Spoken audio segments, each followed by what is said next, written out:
Nous continuons d'avancer sur le thème de la vie éternelle que nous avons traité dans l'esprit des contes, puisque les différents sujets qui ont été abordés ont à voir avec chacune des fonctions des contes, hein, le roi, l'excellence, le héros, la ferveur, la fée, l'émergence, le tout, l'abondance, et maintenant nous sommes avec le courant créateur, la clarté.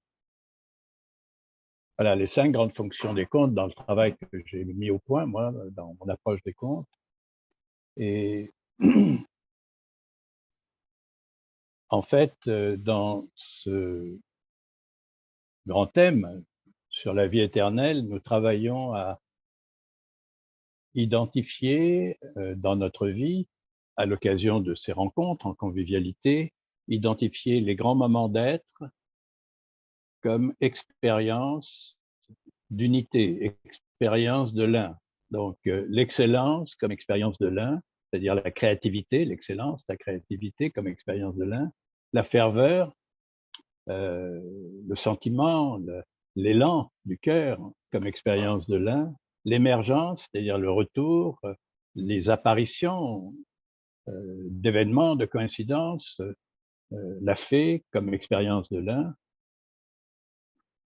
la totalité, les alignements comme expérience de l'un, et là maintenant la clarté, c'est-à-dire le fait d'être conduit, le fait d'être emmené par un pouvoir créateur, par un courant créateur, par un mouvement évolutif, comme expérience de l'un. Voilà, c'est une première approche de, oui, la vie éternelle dans notre existence, une vie de conscience. Alors, évidemment, ce sont des fragments de conscience, ce sont des éclats de conscience. Mais il est intéressant, en revenant sur ces éclats de conscience, déjà à les nommer, parce que souvent, ces grands moments d'ouverture, ces moments d'inspiration, on les vit comme des moments privilégiés et on les raconte de manière anecdotique selon l'image qu'on se fait de soi-même. Et donc, on les ramène dans des limites, alors qu'ils sont des moments d'être. Donc, nous, notre perspective dans cette maison de l'être sur la vie éternelle, c'est de rendre à l'être, dans son économie, cette vie d'inspiration qui parsème, enfin, ces moments d'inspiration qui parsèment notre existence. Pour, encore une fois, renforcer notre présence à l'être et mieux nous approcher nous-mêmes en tant qu'être. Ce qui a un résultat, vous devez le sentir avec toutes les réunions que nous avons faites, ce qui tend à nous donner une présence d'être, une force d'être qui peut compter dans notre existence. C'est une première approche de la conscience. Ce sont des éclats de conscience, ce sont des éclats d'être. On pourrait aller plus loin. C'est la raison pour laquelle j'ai l'ambition d'aller plus loin. Ce n'est pas facile, hein, vous vous en doutez. C'est la raison pour laquelle j'ai ouvert la fois dernière une perspective un peu plus appuyée, qui était celle de vous percevoir en tant que champ de conscience, en tant que conscience.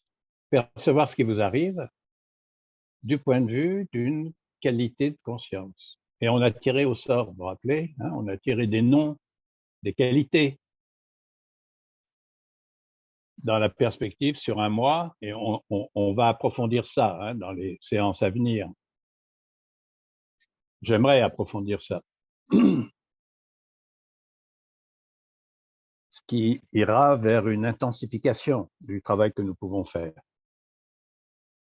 Le but étant de reconnaître cette conscience elle-même dans notre vie, alors évidemment dans des moments privilégiés, comme nous faisons depuis le début, hein, nous regardons des grands moments de conscience, et dans le miroir de certains contes et de certaines thématiques, hein, comme je viens de vous rappeler, c'est-à-dire l'excellence, la ferveur, l'émergence, etc., sont des grandes thématiques, disons. il est intéressant de se mettre dans le miroir de quelle conscience elle-même, plus que de sa manifestation. Hein. L'excellence, c'est comme un champ de la conscience.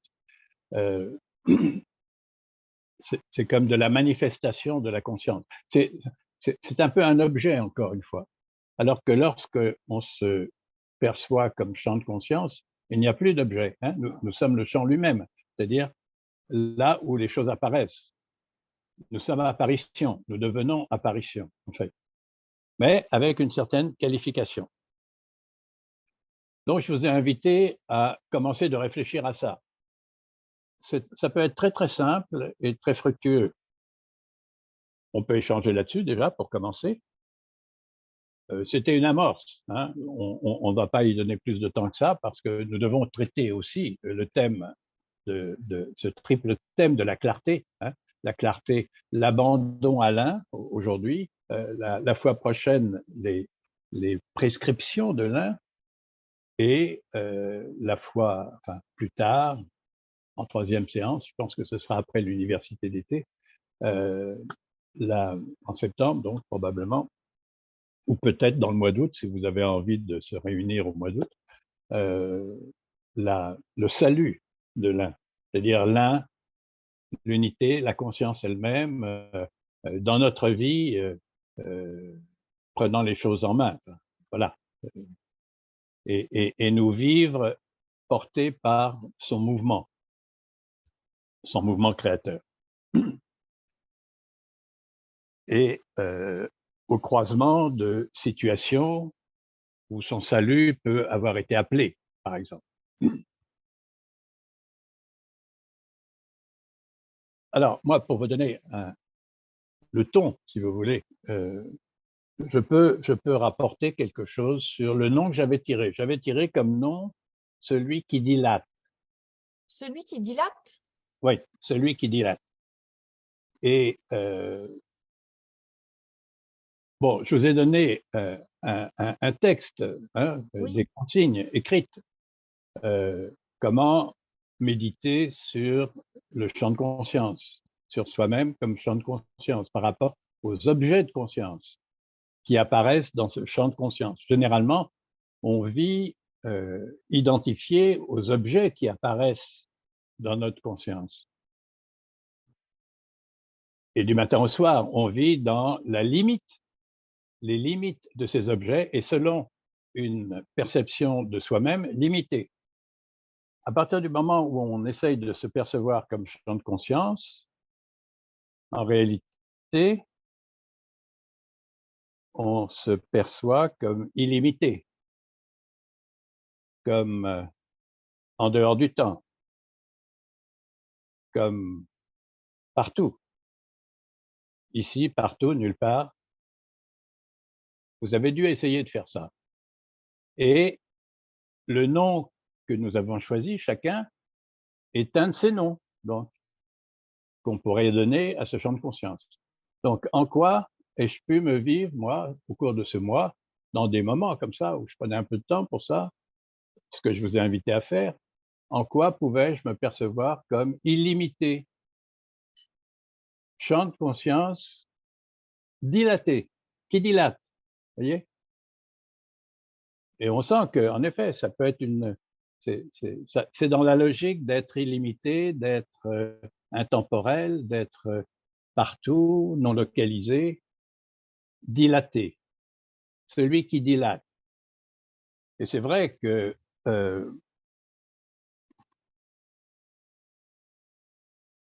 dès l'instant que j'ai pu me mettre dans ce miroir, les moments où j'ai pu le faire, bah, je pouvais percevoir que j'étais rétréci. Ou je pouvais percevoir que la dilatation, je l'avais connue à certains moments dans ma vie. Par exemple, dans les moments d'inspiration, quand une inspiration est donnée, il y a une dilatation qui l'accompagne. Et c'est vrai que cette dilatation, elle a quelque chose de joyeux, elle a quelque chose de vital.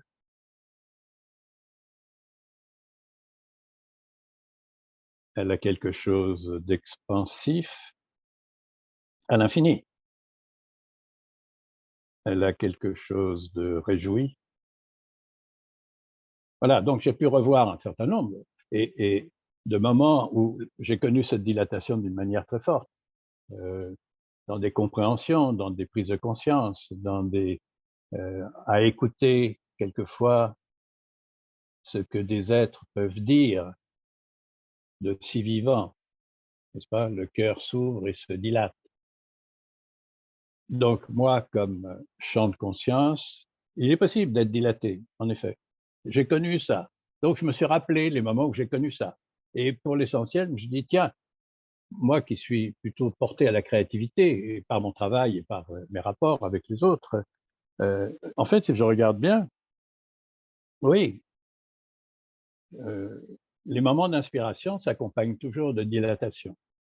Il y a un instant où, dans l'ouverture de l'inspiration, le champ de conscience est dilaté. Il est dilatation.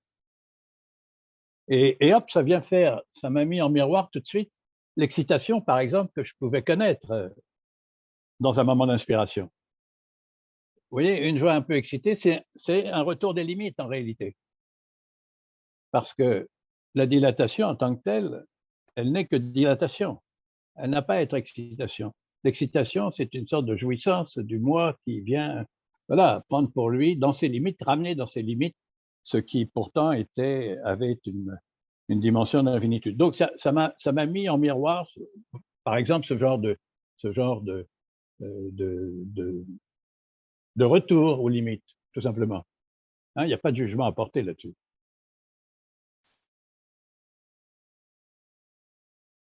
Et je me suis rendu compte que souvent je projette les idées qui passent en moi dans des limites. Je les projette, je peux projeter des enjeux avec limitation. Le miroir d'un champ de conscience illimité ou le miroir d'un champ de conscience qui dilate vient tout de suite résorber, défaire la constriction des limites que je projette. Par exemple, vous voyez, c'est encore un exemple. Et j'ai pu me servir de celui qui dilate, j'ai pu, me tenant à ressentir celui qui dilate, moi, champ de conscience qui expérimente, qui est dilatation, j'ai pu expérimenter comme ça de défaire des projections de limitation. Il y a eu aussi cette vertu. Et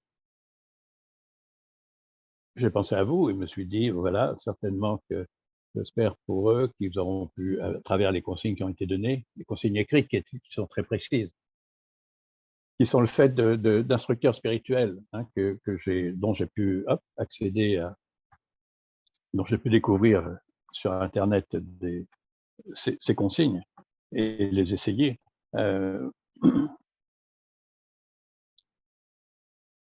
Voilà, j'ai pensé que c'était une bonne idée de commencer à faire cette distinction, qui est une distinction un peu différente de celle que nous avons travaillée jusqu'à maintenant. Hein, nous avons travaillé une triple distinction, comme ça, implicitement, dans toutes ces séances, on est à la 16e séance aujourd'hui. Nous avons travaillé la triple distinction de se vivre comme vérité, donc ma vérité, mon élan, la vérité de moi-même, ma vérité d'être, en appel, première distinction, entendu par l'un qui est cette vérité elle-même, donc qui s'entend lui-même et qui ne peut pas se soustraire à lui-même. Deuxième distinction, donc reconnaître les manifestations de l'un au secours de la vérité de soi, de ma vérité, si je puis dire,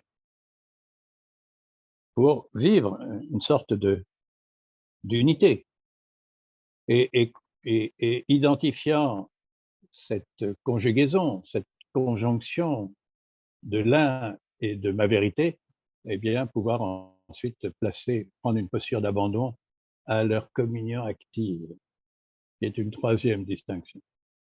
A priori, depuis 16 mois, c'est ce que nous travaillons, comme ça, implicitement.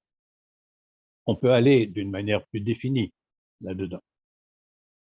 Et aujourd'hui, avec le thème de l'abandon à l'un, avec ce conte de la rose qui parle,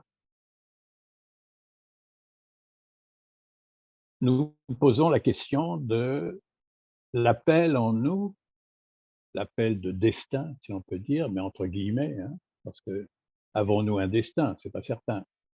Que des vérités appellent en nous, oui. Que des vérités appellent mystérieusement en nous, oui, au point que nous-mêmes, à nous penser dans nos limites, nous songeons que nous avons un destin. C'est ça que nous vivons. Mais cet appel-là, lui-même, il est le fait d'une vérité infinie, donc qui est de l'ordre de la conscience. Vous voyez, on peut, ce que l'on construit d'une manière limitée, néanmoins, peut avoir des racines illimitées. C'est ça qui nous intéresse de retrouver, d'une certaine manière. Donc, nous serons intéressés aujourd'hui à retrouver dans notre vie, je vous ai donné des témoignages, hein, moi-même, retrouver dans notre vie des élans, des appels très forts qui ont pu être déterminants, introduire ou induire des parcours ou des changements de parcours ou des directions fortes, essayer de les retrouver du point de vue de l'être et de les retrouver en tant qu'appel à s'abandonner. Ce que, dans le conte, la femme ne fait pas. Elle porte l'appel de la rose qui parle et elle ne va pas au bout de cet appel auquel elle aurait dû s'abandonner. Vous voyez, c'est comme ça qu'on va poser la question de l'abandon à ce qui nous appelle. On ne peut pas contrôler ce qui nous appelle. On ne peut que s'y abandonner. Et comprendre ça est très important. C'est de l'ordre de la clarté, parce que c'est le fait d'un dispositif implicite qui est à l'arrière-plan. Hein, dans le conte, cette jeune femme ne sait pas pourquoi elle a cet appel d'une rose qui parle. Cet appel d'une rose qui parle en elle, que individuellement, dans sa personne, dans l'image d'elle-même, elle porte comme un appel irrépressible, certes, mais de sa personne, en réalité, est l'appel d'un dispositif qui la transcende complètement. Elle appartient à un dispositif de libération. Vous voyez? Elle, et c'est le risque que nous avons tous, les dispositifs de conscience qui sont en nous, de les interpréter du point de vue de notre personne. Parce qu'ils sont forts, ils sont puissants, ils sont lumineux, ils ont beaucoup de rayonnement et ils nous donnent beaucoup d'importance. Mais c'est une erreur de les voir comme ça. En réalité, et on ne peut pas les voir. Comment les voir en vérité? On ne peut pas, ça nous dépasse. C'est inaccessible. C'est inaccessible. Le loup blanc le sait. Quand il entend du père que sa fille lui a demandé la rose qui parle, il sait que c'est son interlocuteur, que c'est son libérateur, sa fille. Et il fait la demande ajustée de la faire venir. Parce que lui connaît le dispositif. En même temps qu'il ne peut pas le révéler parce que le dispositif doit être vécu en innocence. On ne peut pas produire l'énergie de libération égale à l'énergie d'ensorcellement, au moins égale, sans innocence. Si c'est un calcul, un contrôle, c'est une énergie limitée. L'énergie d'ensorcellement est une énergie limitée, mais c'est une très très grande énergie. Mais elle est limitée, elle a des limites. Tandis que l'amour, lui, n'a pas de limite. Il faut qu'une énergie infinie vienne décristalliser une énergie de limitation. En gros, hein, le système, là, derrière, le dispositif. Ça va, je dis des choses sensées pour vous? Si vous comprenez ça, OK. Si vous comprenez ça, On est devant ce miroir, nous, dans les expériences d'unité que nous pouvons faire, dans les expériences de conscience que nous pouvons faire, dans la conscience que nous sommes, et pas la conscience personnelle, cette conscience telle le champ de conscience. Ça, c'est facile à reconnaître, le champ de conscience, de se reconnaître soi-même comme champ de conscience. Si je suis champ visuel, hein, vous vous rappelez, si je suis champ visuel, où s'arrête-t-il le champ visuel? Il est sans limite. Où s'arrête-t-il le champ auditif? Il est sans limite. On peut l'augmenter, hein? On sait comment on peut l'augmenter. On peut l'augmenter avec des télescopes, on peut l'augmenter avec des microscopes, le champ visuel. Le champ auditif, c'est pareil, etc. Il n'y a pas de limite en réalité. Il n'y a pas de limite. Mais il faut le ressentir.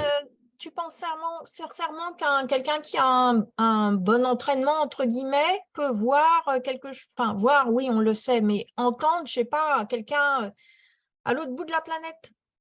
Non, alors, moi, Un peu, hein, tu vois, on ne sait jamais. attends, je te renvoie à la question. À toi de connaître si ton champ auditif est limité ou illimité. À toi de le connaître, parce que c'est le seul intérêt. Oui, oui, je comprends. C'est-à-dire, il n'y a pas de croyance, il y a une expérience. Voilà.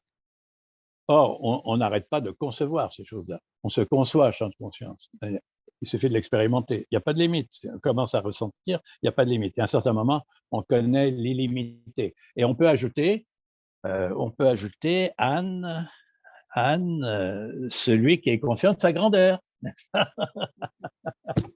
Anne avait tiré, c'est lui qui est conscient de sa grandeur. Voilà, Anne. Alors. Et tu sais, je crois que j'ai compris ce matin à quoi ça faisait un peu référence. Enfin, où est-ce que c'est? On verra plus tard. OK. On est un peu à cheval sur les deux, hein, si vous n'y voyez pas trop de désordre. C'est-à-dire, on doit travailler ce thème de l'abandon à l'un avec le conte de la rose qui parle, mais on travaille aussi, on avait à prendre en perspective, ça y est, de commencer de se ressentir comme champ de conscience et de réfléchir à comment chacun, par le nom qu'il avait tiré, moi j'avais tiré donc celui qui dilate, comment je suis champ de conscience qui dilate. Et je vous ai renvoyé là quelques fragments d'impression que de me sentir comme celui qui dilate, de me sentir champ de conscience qui dilate. J'ai été amené à voir en miroir mes constrictions, et tout simplement, mes ratatinages, je veux dire, ou ratatinement, je ne sais pas comment on dit, hein, mes projections limitées, etc. Alors que j'ai des expériences dans mon patrimoine d'expériences, des expériences de grande dilatation. Donc, je me suis souvenu de ces expériences et puis j'ai expérimenté là. Et je pouvais, par exemple, les fenêtres ouvertes, n'est-ce pas? Les fenêtres ouvertes, j'ai les odeurs de graillons des voisins. Ça doit être la même chose pour vous, probablement. Ça dépend où vous vivez, mais voilà, il y a les odeurs de graillons qui montent. Et quand les odeurs de graillons peuvent se projeter d'une manière limitatrice, n'est-ce pas? Aussi, dans un champ de conscience illimité, les odeurs de graillons n'ont pas beaucoup de poids. Voyez, dans un champ de réception illimité. Dans un champ de réception dilaté, existent-elles ces odeurs de graillons? Vous voyez, c'est vraiment intéressant. Les odeurs de graillons ou les bruits de la rue ou je ne sais quoi, enfin tout. Dans les fenêtres ouvertes, on peut vivre comme invasion enfin, dans notre monde moderne. J'habite en ville, hein. Et voilà. Donc, avec la rose qui parle, il y a un dispositif, c'est-à-dire nous sommes porteurs tous, il y a en nous des dispositifs de conscience qui sont à l'œuvre et ils sont apparus dans votre vie. Et c'est une expérience de l'un que de les reconnaître en toute clarté. Et ces dispositifs appellent de notre part un abandon.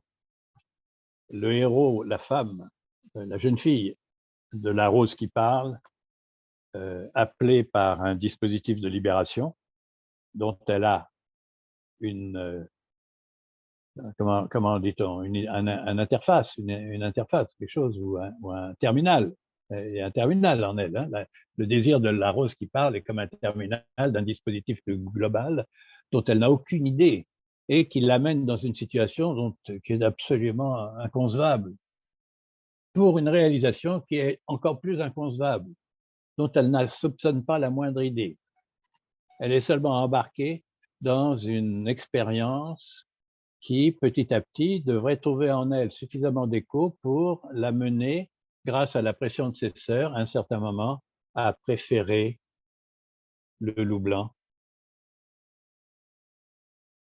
jusqu'à donner sa vie pour ça. C'est-à-dire à donner un amour sans limite qui vienne à décristalliser l'énergie d'ensorcellement qui est sur lui. C'est ça le dispositif. Donc incompréhensible, inconcevable, pourtant vivable. Tous les signaux sont là qui lui permettent, si elle est suffisamment abandonnée, donc si elle ne revient pas sur elle-même et ses limites, ou si elle revient de moins en moins sur elle-même et sur ses limites, hein, il y a plusieurs épreuves tout au long de l'histoire, elle doit arriver à un point où tout à coup elle va donner l'énergie infinie, l'amour, et donner sa vie, plutôt mourir sous les coups de ses sœurs que de dire quoi que ce soit sur ce qui se passe ici. C'est là qu'elle était attendue. Mais c'est inconcevable, ça.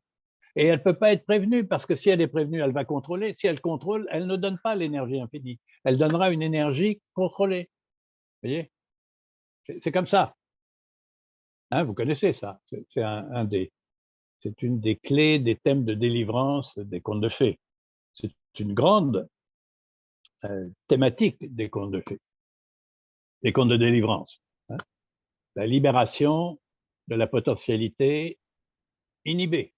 Hein, c'est pas autre chose que ça. Par l'infinitude, par l'infini, pas par les limites, pas par le contrôle. Ok, vous connaissez ça, et je pense que je suis assez clair là. Et l'histoire était claire.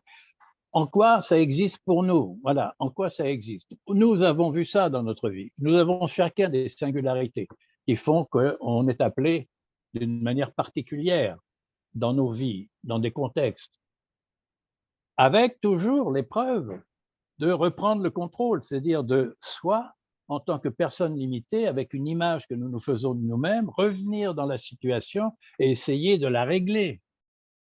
Ou bien,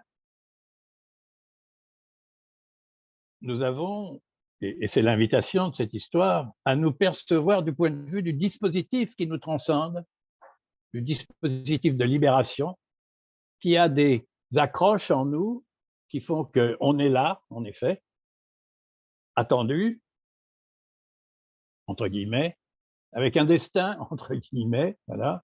En réalité, il n'y a pas de destin, mais bon, il n'y a que la conscience en train d'opérer à travers nous des choses, vous voyez, dans cette totalité, dans ce monde d'intelligence au pluriel. Hein.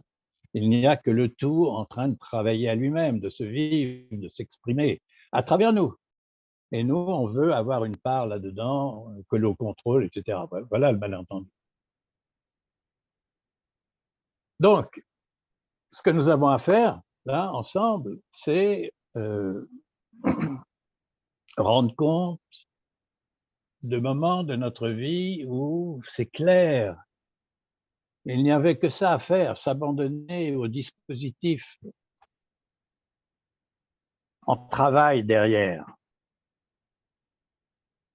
Alors, je vous ai raconté cette anecdote complètement... oui, une anecdote. Comment à l'ambassade à l'ambassade des États-Unis à Bogota, j'ai eu mon visa pour retourner à New York. C'était trop fort. Parce que mon passeport était vraiment... Mon passeport hurlait l'irrégularité.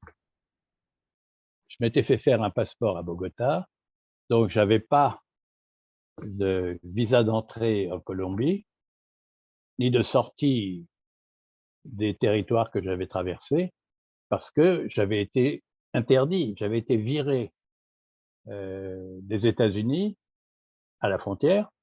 En sortant, je sortais des États-Unis et je me suis fait gauler par les autorités, je ne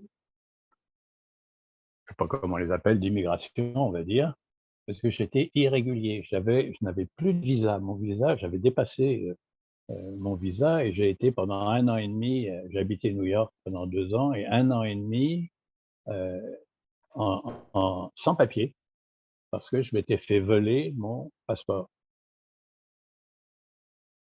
Je m'étais fait voler, attaquer chez moi par des junkies qui m'ont dépouillé de mon passeport, de mon appareil photo, d'un certain nombre de choses. C'était vraiment un rocambolesque. Enfin, c'était la vie aventureuse. J'avais 23 ans, je voyageais, etc. Bref. Et je devais retourner, je suis marié à New York et je voulais retourner voir ma femme. Et pour ça, il me fallait donc des papiers, il me fallait un visa d'entrée aux États-Unis, sinon je ne pouvais pas entrer. Et j'avais un passeport sans rien, un passeport complètement irrégulier.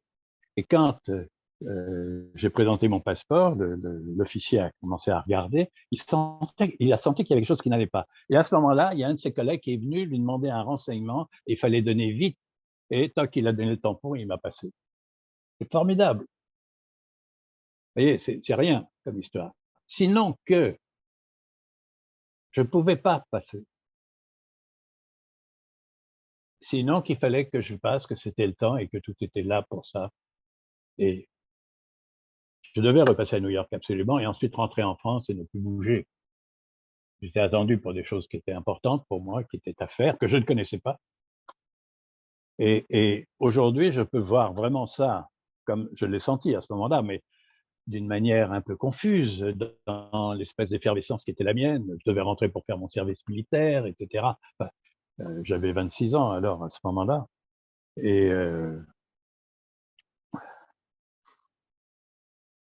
bref, c'est intéressant de revoir ces choses-là.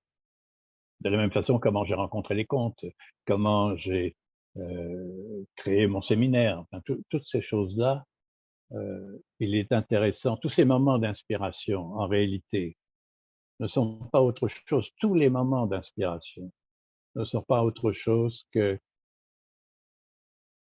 les points émergents d'un dispositif sous-jacent qui est incompréhensible et qu'il est intéressant de reconnaître pour y apporter son abandon. Vous voyez, il y a une... Voilà. C'est pas très original hein, ce que je vous propose, mais c'est intéressant. Dans la thématique, si vous voulez, des expériences de l'un, dans la thématique de la clarté, hein, de la clarté comme expérience de l'un, si, c'est intéressant de poser ça et de poser à cet endroit l'abandon à, justement, dans la clarté, l'abandon à quelque chose de plus grand que notre individualité, là, en expression dans cette existence, et qui, à travers nous, s'exprime et apparaît à des endroits plus ou moins, voilà, saillants, comme ça. Et notre abandon est un mouvement est bénéfique. On a avantage à s'abandonner. Le conte le dit très bien, car on peut rater des choses.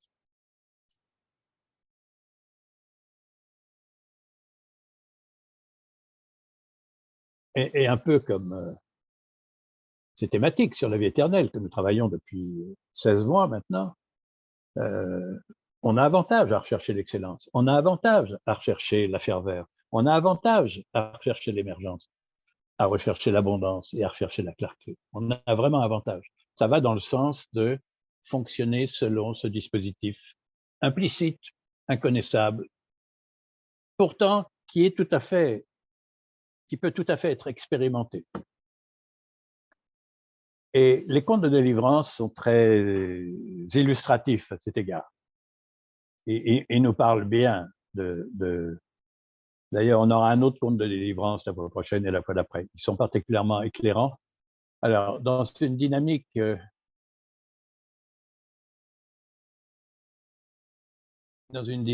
fécondité, je ne veux pas en dire plus, c'est pas nécessaire.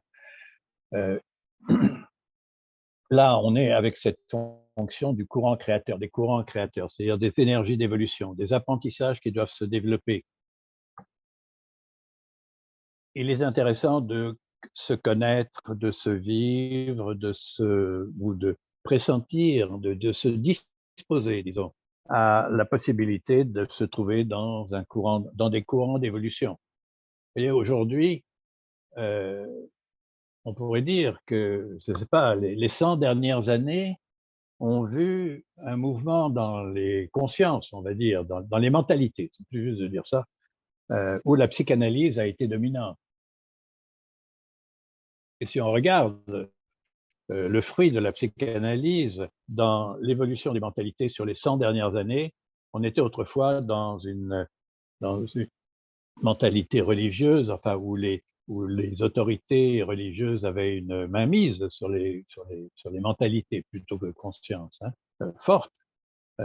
C'est dégagé aujourd'hui, principalement, on pourrait dire, par le fait de ce courant de la psychanalyse. Imaginez maintenant que les années à venir ne soient plus celles de la psychanalyse, mais celles de l'éveil. Ah, vous voyez, celle de l'éveil. Et dans une ampleur, dans une amplitude et une ampleur, comme on a pu le voir pour la psychanalyse. C'est juste une question qui est posée, hein? C'est comme une piste.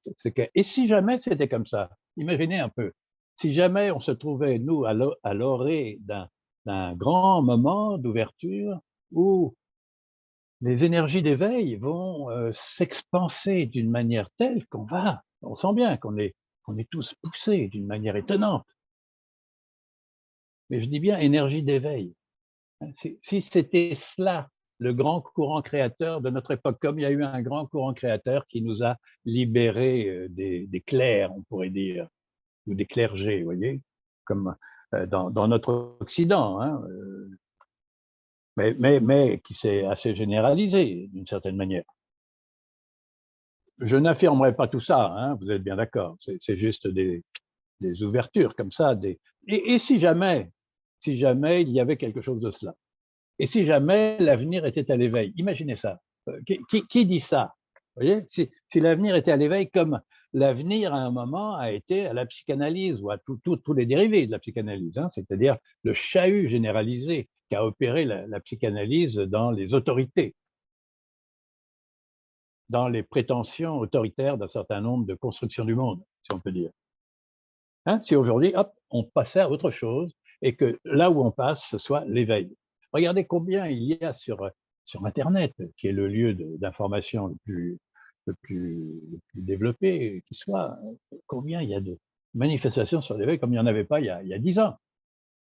Et comme il va y en avoir de plus en plus. Même ce que nous faisons savoir avec ça. Oui. Je peux dire quelque chose? Oui, quand tu dis, tu étais très prudent pour dire ça. Et moi, je pense qu'au contraire, on a à dire que l'avenir est l'éveil. C'est en le disant qu'on va le faire. Là, je pense qu'on peut commencer à affirmer, il me semble. Très bien. Chacun fait comme il sent. Hein. Mais voilà, c'est intéressant d'ouvrir ça. Donc, les courants créateurs, là, cinquième thématique, la clarté. La clarté est le fait des courants créateurs. Un courant créateur, il n'y a pas plus fort qu'un courant créateur pour révolutionner les mentalités dans une époque. N'est-ce pas? Or, être au clair avec l'influence d'un courant créateur, c'est ce que les créateurs, par exemple, peuvent rêver pour accompagner, pour s'abandonner, pour participer. Hein, un artiste qui a conscience de son époque est un artiste heureux par rapport à ceux qui, dans le tourment, peuvent produire, certes, mais un peu en se blessant. Enfin, il n'y a pas forcément besoin de passer par là. Donc, clarté, c'est-à-dire dans le mouvement de courants évolutifs qui sont là, qui travaillent et qui, à travers nous, s'expriment. Expérience de l'un à travers la clarté. Donc, premier thème, si j'ai été clair, premier thème, l'abandon à l'un, à partir de la vérité de soi qui appelle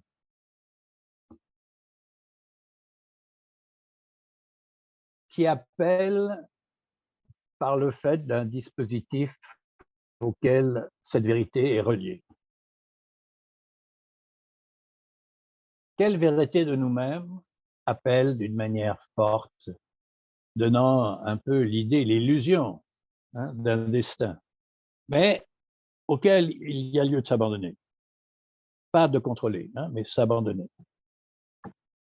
Voilà la question qui est posée dans cette séance aujourd'hui avec ce conte de La Rose qui parle. Est-ce que j'en ai dit assez sur La Rose qui parle? Moi, je vous ai donné un témoignage, là, mon histoire avec les passeports. Bon, je vous ai donné des témoignages aussi sur la manière dont j'ai rencontré les contes, dont je fais des choses avec ça. Je pourrais dire beaucoup d'autres choses, mais bon, voilà. Ce qui est important, c'est de prendre conscience de ça et de s'ouvrir à cette perspective. C'est ça que nous faisons. Et de mieux mesurer comment notre vie appartient à quelque chose de plus grand. Notre vie apparaît dans cette conscience qui, pour moi, est dilatation, par exemple. Pour chacun, il y a des noms qui ont été donnés. Si vous pouvez revenir là-dessus en même temps, c'est très bien.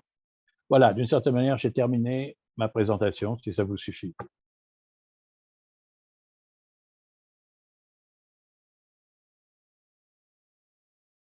Ça va, c'est clair?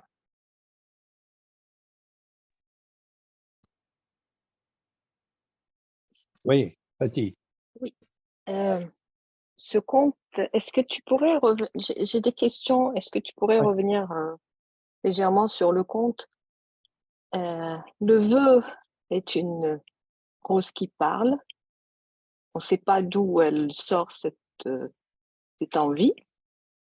Et une fois qu'elle est dans ce lieu avec toutes ces roses qui parlent, elle n'entend pas les roses, elle ne leur pose pas de questions, elle ne s'interroge pas sur, enfin, je ne sais pas, on n'a pas parlé, est-ce que ce jeune homme la fascine? Est-ce que le loup blanc la fascine? Est-ce qu'elle accepte que ce soit comme ça? Elle cherche à rien changer. Elle est inactive, elle n'est pas curieuse. Moi, je demande une rose qui parle, et ben, je veux l'entendre parler. Qu'est-ce qu'elle va me raconter, cette rose? Ouais, enfin, il y a toujours, il n'y a pas cette curiosité de savoir, ni pour elle, pourquoi elle se retrouve là, ni qu'est-ce qu'elle a à faire avec ce loup blanc. Il y a un tas de questionnements qui éveillent en moi. Je te les pose parce que ça m'interpelle. Et puis cette mort à la fin. Et puis il y a toujours, au début, on parle de mort.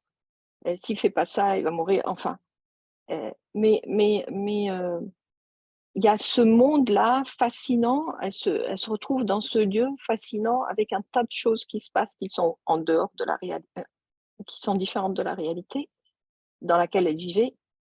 Et il n'y a aucune utilisation de ce qui se passe, ou aucune. Il y a juste une présence, il ne se passe rien en fait. Il y a juste une présence, et puis c'est les autres pour moi, c'est les autres qui rentrent dans son monde et qui demandent qui sont curieux. Mais elle, à l'intérieur, voilà, c'est une espèce d'inertie.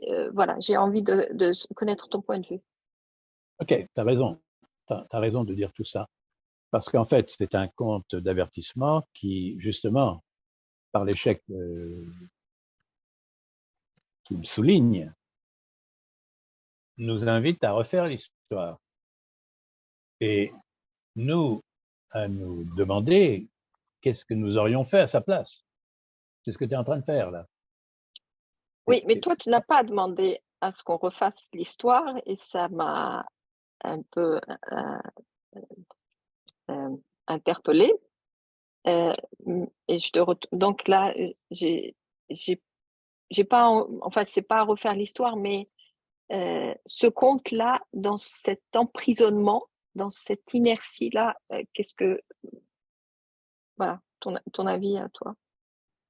Donc, je me suis appliqué de vous rappeler la structure de ce motif, hein, le motif de délivrance. Ce grand motif des contes de fées, la délivrance, la libération d'un potentiel inhibé, et le potentiel, c'est toujours une royauté, c'est le plus haut potentiel d'une certaine manière. C'est typique des contes de délivrance. Et là, on a affaire à un conte de délivrance. Généralement, les contes de délivrance finissent bien. C'est le conte de La Belle et la Bête. Moi, dans mon répertoire, je le présente comme La Belle et la Bête. Je ne le présente pas comme La Rose qui parle. Je le présente comme La Belle et la Bête. Parce que c'est exactement la même thématique. Il suffisait qu'elle ne parle pas. Il fallait qu'elle ne parle pas. Mais pour ne pas parler, il fallait qu'elle accepte de mourir. Parce que ses sœurs allaient la tuer. Ses sœurs la menaçaient au point de la tuer. Hein, elle la menaçait de mort, ses sœurs. Donc, à un certain moment, ne pouvant pas résister à l'assaut de ses sœurs, il fallait tout simplement qu'elle consente à mourir, selon l'appel du silence que demandait le loup blanc. Dans la relation qui s'était élaborée avec le loup blanc, il y a une relation de grand accomplissement. Hein, si vous faites attention aux détails de l'histoire, il est dit que donc son père partit, elle-même tous les soirs retrouvant le loup blanc, elle n'a qu'à émettre des désirs, il les accomplit. C'est-à-dire on est dans un lieu de totale réalisation. On est dans un lieu d'éveil, en réalité, de plénitude. Donc, elle n'est pas dans la fascination, elle est arrivée au mieux que tout un chacun peut espérer. Elle est arrivée au grand accomplissement. Sauf que il y a une blessure dans ce grand accomplissement. Il y a une blessure qui est que ça ne tient pas. Le matin, il est un loup à nouveau qui hurle et elle est déchirée. Regardez comment, dans nos moments d'éveil, on connaît la plénitude. Qui n'a pas connu des moments de plénitude totale, d'unité, où voilà, on était au terme dans la vraie vie. Une vraie vie qui disparaît au réveil, enfin, si on peut dire, qui disparaît peut-être quelques secondes plus tard, ou quelques minutes, ou quelques jours, ou quelques mois plus tard, mais qu'on ne stabilise pas, qu'on ne peut pas tenir. L'éveil, c'est quelque chose comme ça. Les contes parlent de l'éveil, ils nous parlent de ça. La délivrance en question, le grand accomplissement, le mariage de princes et princesses dans les contes, dans les mythes, l'immortalité du héros, comme ce que connaît Héraclès, hein, l'immortalité du héros, c'est le grand accomplissement. On devient à l'aune, on devient Dieu, on devient un Dieu, on va se retrouver à l'Olympe, dans la mythologie ancienne. Dans les contes, c'est mariage de princes et princesses, c'est l'accès à la royauté. La libération de la royauté potentielle. Donc, elle est là. Mais à cet endroit, donc elle goûte déjà la plénitude de l'accomplissement, de la royauté. Tous les soirs, c'est un bel homme qui est là et qui lui donne une nuit merveilleuse, de plein accomplissement. Hein? Tous les désirs qu'elle peut exprimer, elle les voit s'accomplir. Et au matin, il est de nouveau un loup pour la journée. Et elle est là pour le délivrer. Alors, pour qu'il soit délivré, il faut qu'elle se trouve à le préférer, donc à la fascination que pourrait donner lieu, celle dont tu as parlé. Fatih, tu as parlé d'une fascination. Donc, il faut qu'elle dépasse cette fascination. Elle n'a pas de fascination. Mais elle est fascinée par ses sœurs, fascinée par l'agression de ses sœurs. Elle est fascinée au point qu'à un certain moment, elle croit qu'elle ne peut pas faire face aux menaces de ses sœurs. C'est une croyance. C'est une fascination, ça. Elle est là, la fascination. alors qu'elle pouvait entrer, vous verrez la prochaine histoire, on verra une chose similaire qui est donnée comme prescription par la fée, par l'un, en fait, il y a une prescription derrière. En fait, il y a une prescription, c'est qu'elle donne une énergie d'amour infinie qui, assurément, pourra décristalliser l'ensorcellement. Alors, on connaît ça en physique, hein, la décristallisation d'un, comment on appelle ça, d'un champ. Une eau saturée, cristallisée, on met de l'eau, voilà, il y a un moment, toc, elle est décristallisée. C'est une énergie de décristallisation qu'il faut introduire. L'amour est une énergie infinie qui fait tout à fait l'affaire. Donc, il faut un amour qui soit prêt à donner sa vie. C'est la meilleure expression de l'infinitude de l'amour, de donner sa vie pour ceux qu'on aime. Elle est attendue à ça. C'est là qu'elle est attendue. Tout a été disposé pour cet endroit-là. Et elle l'a pas vu venir. Parce qu'elle a été, alors, ce que tu racontes, Fatih, est vraiment intéressant. Parce qu'elle n'a pas vu venir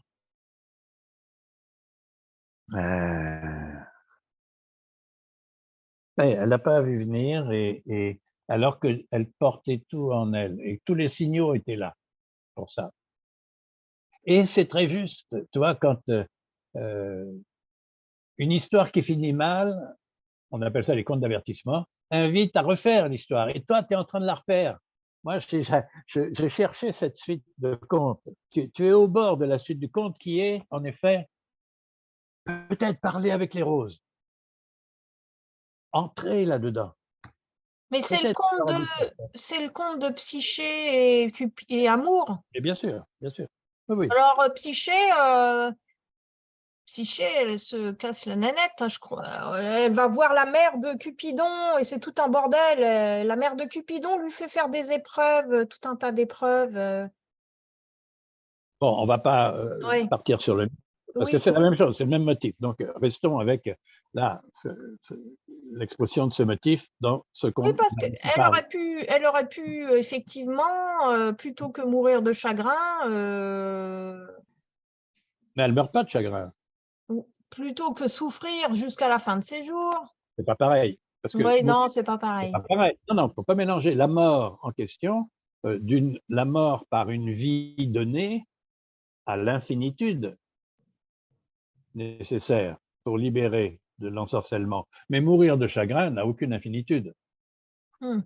C'est qu'une souffrance du moi. Oui, mais j'ai bien compris, je sais bien, j'ai bien compris que c'était pas la même mort. J'ai bien compris que plutôt que de se laisser mal vivre le reste de ses jours, elle aurait peut-être pu, je sais pas quoi, faire comme Psyché, j'en sais rien. Enfin, tu vois, on peut imaginer ça aussi. Alors, chacun est appelé à refaire l'histoire. Et moi, j'aime bien la manière dont Fatih refait l'histoire quand elle pose la question. Pourquoi elle ne parle pas avec les roses? Et en effet, ce qui manque, on sent bien, moi quand je pense à cette histoire et que je veux refaire l'histoire, je me dis, mais pourquoi n'a-t-elle pas parlé avec le loup blanc? Pourquoi ne l'a-t-elle pas appelé au secours? Pourquoi ne lui a-t-elle pas dit, mes sœurs sont en train de me faire une pression insupportable, aide-moi, aide-moi. Pourquoi n'a-t-elle pas parlé? Vous voyez, elle a vécu dans la solitude son épreuve. Et c'est une grande erreur, ça. Et j'aime bien l'idée de Fatih, j'y avais jamais pensé. Ah, bravo Fatih, ça fait 30 ans que je fréquente cette histoire. Tu ouvres une chose qui est magnifique, je trouve, parler avec les roses. Ça aurait été vraiment intéressant. Il y aurait une suite à raconter ou une réécriture, une renarration de cette histoire où elle parlerait avec les roses et on inventerait les roses ne lui diraient pas le secret, certainement pas, parce qu'il ne faut pas qu'elle contrôle. Si elle contrôle, si elle se donne en contrôle pour le délivrer, c'est foutu, voyez. Il ne faut pas qu'elle ait l'idée de travailler à sa délivrance, parce que ça va être foutu. C'est comme nous, quand nous cherchons à travailler à l'éveil, on est fichu. Ouais, mais dis-moi, Jean-Pascal, elle n'a pas parlé à son époux ni avec les roses parce que dans cette maison, on ne parle pas. C'est une consigne qui est donnée. Voilà, je voulais rajouter ça, moi. Je pense qu'il a été dit dans le conte, ici, on ne parle pas. Eh bien oui, mais ça fait partie de l'épreuve. Mais on est ça dans fait l'accomplissement et effectivement dans l'abandon, et donc on n'a pas besoin de commentaires. Et donc, effectivement, face au féminisme, où effectivement la première réaction, c'est de dire, bah, attends, qu'est-ce qu'elle fait là? Elle réagit pas. Il est demandé pour cet accomplissement justement de se soumettre, c'est-à-dire de s'abandonner à, et donc de se taire. Donc, à partir de là, effectivement, ça justifie le tout, quoi. Enfin, il me semble. Voilà, je crois que c'est le prince même qui dit regardez sur le mur, c'est écrit ici on ne parle pas. Il me semble hein, me rappeler ça. alors, chers amis, essayez de vivre cette histoire. Donc, chacun dans vos résonances, essayez de ressentir le grand drame de cette histoire et comment, dans votre intimité, parce que cette histoire, on la vit tous les jours, hein, comment, dans notre intimité, on a trouvé le passage secret, implicite, vers ce dispositif qui a une place pour nous. Vous voyez, c'est entendre les signaux, en réalité. Un peu comme dans La Maison forestière, pour ceux qui connaissent ce conte. Un peu comme dans Dame au Leu, pour ceux qui connaissent ce conte aussi. Il y a des signaux qui sont envoyés qui ne peuvent être entendus que dans le cœur, à cet endroit du cœur qui est appelé, qui appelle. C'est pour ça que j'aime beaucoup la version de Fatih quand elle dit mais pourquoi elle n'a pas parlé avec les roses, ou pourquoi elle n'est pas allée auprès des roses, entendre les roses. Parce que si, en effet, alors, si on ne doit pas parler dans cet endroit, et c'est vrai, ça fait partie des consignes, pourquoi ne pas aller entendre les roses? Qui sait ce Oui. qui aurait été dit, vous voyez? En fait, revenir à son vœu initial, revenir au vœu. Et une rose qui parle, ben, si elle est empêchée de parler parce qu'elle a une consigne, elle peut entendre ce que la rose dit et rester à l'écoute déjà. Et alors, qu'est-ce qu'elle raconte, cette rose? Donc Moi, je pense qu'il y aurait une suite du conte ou une autre version du conte à donner qui passerait par là. Ça serait bien d'écrire ça. Tu devrais écrire ça, Fatih. D'ailleurs, tout un chacun. On devrait essayer d'écrire ça. Une autre fin de cette histoire, une réussite. Il faudrait écrire la réussite de cette histoire. Et comment, peut-être, en mettant avec les roses, qui elles parlent. Si ici on ne parle pas, les roses parlent. Alors, comment ce serait? Il doit y avoir une indication, probablement. Il y a lu une signification dans les murs, sur les murs. Je crois qu'il est dit que sur le mur, il est écrit « Ici, on ne parle pas ». Et ça, c'est dans les murs, c'est-à-dire les forteresses faites par les hommes qui parlent. Et les roses qui parlent, elles sont dans la cour, elles sont dehors, donc en lien avec la nature. Donc moi, j'y vois une problématique là d'enfermement et de nature qui ouvre. Voilà, peut-être. Là, donc il y a peut-être un discours sans les mots, déjà par rapport au lieu. Dedans, on se tait, dehors, les roses parlent. Enfin, peut-être. Je sais pas. Ah ouais, Moi,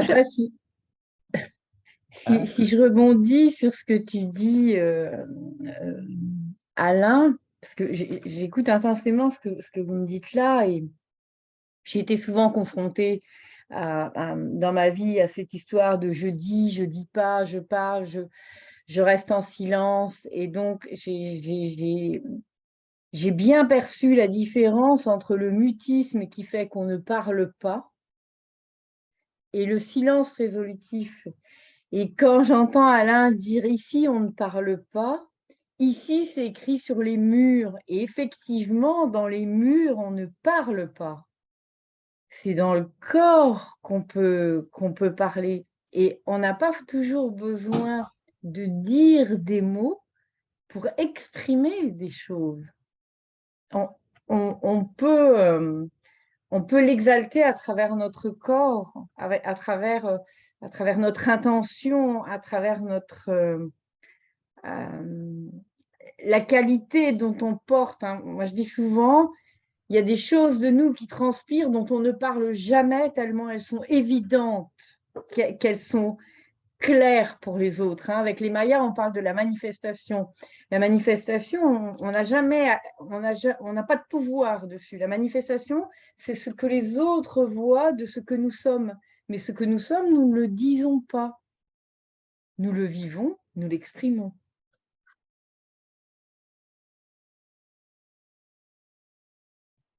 Personnellement, je pense que la remarque de Alain et ce qui vient d'être dit est très intéressante. Ce que je remarque, c'est qu'effectivement, tout ce qui se déploie au niveau thérapeutique, hein, puisqu'on a parlé de Freud, on peut parler des suivants, et tout ce qui se déploie dans ce champ-là, maintenant, c'est vraiment en connexion avec le corps. C'est-à-dire, on parle aux gens pour évaluer les croyances, etc. Mais à un moment, la vérité et le traitement se fait à un niveau corporel. Donc, bon, alors là, on va peut-être un peu loin par rapport au conte, mais j'aime beaucoup la remarque d'Alain et effectivement, écouter les roses, hein, ça peut très bien renvoyer à quelque chose, d'écouter quelque chose d'une vérité différente qui s'exprime à un niveau différent. Et voilà. Je crois que pour le futur, ça annonce effectivement qu'on a dépassé Freud. Voilà, que le discours, effectivement, maintenant est dépassé et que, effectivement, le corps prend la place. Enfin, il me semble. OK, alors, La rose, c'est aussi là, l'âme. La rose, c'est aussi l'âme. C'est-à-dire écouter son âme quand elle parle. Effectivement, que l'âme parle et voilà, et soi-même, on n'a pas à parler. Effectivement, on peut s'exprimer autrement. Il y a des choses qui passent à travers nous. Enfin, voilà.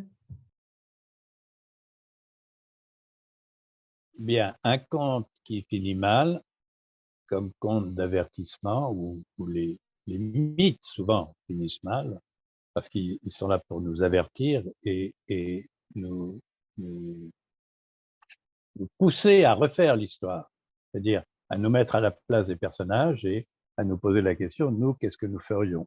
Donc, prenons cette invitation, puisque vous avez l'air de vouloir réinterpréter l'histoire, ou de l'interpréter plus loin, c'est elle qui vous interprète l'histoire. Et alors, refaites-la et voyez comment elle peut interpréter votre mouvement d'abandon au destin qui vous appelle. Parce que c'est ça la vraie question que nous traitons là. C'est l'abandon à l'un, l'abandon à un dispositif de libération inscrit en nous qui est en train de travailler et qui est inconnaissable d'une certaine manière. Bien qu'on puisse l'expérimenter, il ne peut pas être décodé, il est insaisissable, il nous échappe pour éviter que on vienne le contrôler, parce que le contrôler le fait échouer. Donc, ce dispositif est plus fort que nous. Et ce dispositif, donc par l'échec de l'histoire, nous invite, nous, à refaire l'histoire. Donc, si vous en avez envie, refaites l'histoire, et c'est intéressant, en effet. Certainement que du côté des roses qui parlent, il y a quelque chose à raconter, en effet, qui pourrait permettre d'aboutir à la résolution, à la délivrance, que cette histoire vise, hein, attention, il vise vraiment la délivrance. C'est un conte de délivrance. Alors, nous, ce qui nous intéresse, par contre, là, dans nos échanges en tant que maison de lettres, où on va témoigner de moments d'être, ce qui nous intéresse, c'est, en rapportant certains moments d'être, de laisser entrevoir le dispositif de libération qui est derrière ces grands moments d'être que nous avons pu avoir, c'est-à-dire la sorte de, entre guillemets, de destin qui est le nôtre et qui est toujours en cours. Hein, si vous êtes là, c'est que ce destin est en cours. Et donc, les points saillants qui ont pu apparaître sont toujours intéressants à dégager, à souligner. C'est la vocation de nos réunions, hein, c'est de souligner les moments d'être pour les rendre à l'être. Donc, beaucoup de choses qui sont vécues du point de vue personnel et limité, en réalité, doivent être rendues à l'être. Et à ce moment-là, peuvent reprendre leur plein volume d'une certaine façon. Qui est le plein volume, c'est l'infinitude. Hein, c'est très simple. Est-ce qu'on peut échanger là, comme ça, hein, chacun? C'était ça l'invitation. C'est pas tant à raconter cette histoire, hein, enfin, elle est là quand même pour donner, bien sûr, un support, mais elle nous interprète, elle vient nous interpréter à cet endroit, elle nous interpelle sur notre abandon à l'un. Est-ce que nous connaissons ça dans notre vie, l'abandon à un dispositif implicite qui nous emmène et qu'on a intérêt à identifier, hein, c'est certain.